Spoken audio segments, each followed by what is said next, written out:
Mudathir Yahya Abbas.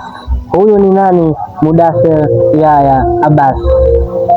Mnamo tarehe 6 mwezi wa 5 mwaka 1996 katika mitaa ya Jang'ombe visiwani Zanzibari alizaliwa mtoto wa kiume aliyepewa jina la Mudathir Yahya Abbas. Mtaani mpira haukuwa starehe tu, ulikuwa ni mfumo wa maisha na matumaini ya kesho iliyo bora.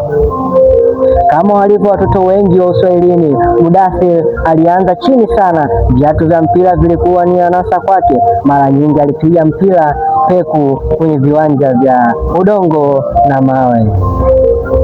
Nidhamu yake na juhudi zisizo na kelele zilianza kuonekana tangu akiwa mdogo.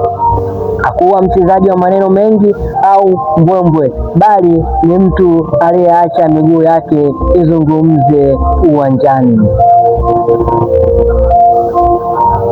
Kipaji chake kilimvusha maji kumleta Azam FC, lakini safari ya mafanikio haijawahi kuwa rahisi na kunyooka akiwa Azam FC. Mudathir alipitia wakati mgumu akiwa Azam FC. Alikaa benchi sana na hatimaye kutolewa kwa mkopo kwenda Singida United. Wengi walidhani ndiyo mwisho wake, lakini Mudathir hakukata tamaa. Alirudi nyuma kimya kimya, akajinoa upya kwenye mazoezi bila kulalamika wala kutengeneza drama kwenye vyombo vya habari.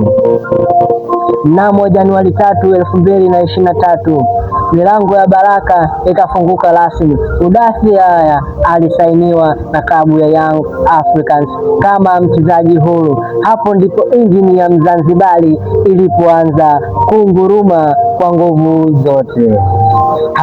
Alijihakikishia namba kwenye kikosi cha kwanza, akawa nguzo muhimu kwenye ligi kuu ya NBC na klabu bingwa Afrika. Mabao yake ya mbali na ustahimilivu wake uwanjani vilifanya Afrika kuitambua thamani yake hadi kufikia kuteuliwa na kuwania goli bora CAF Confederation Cup.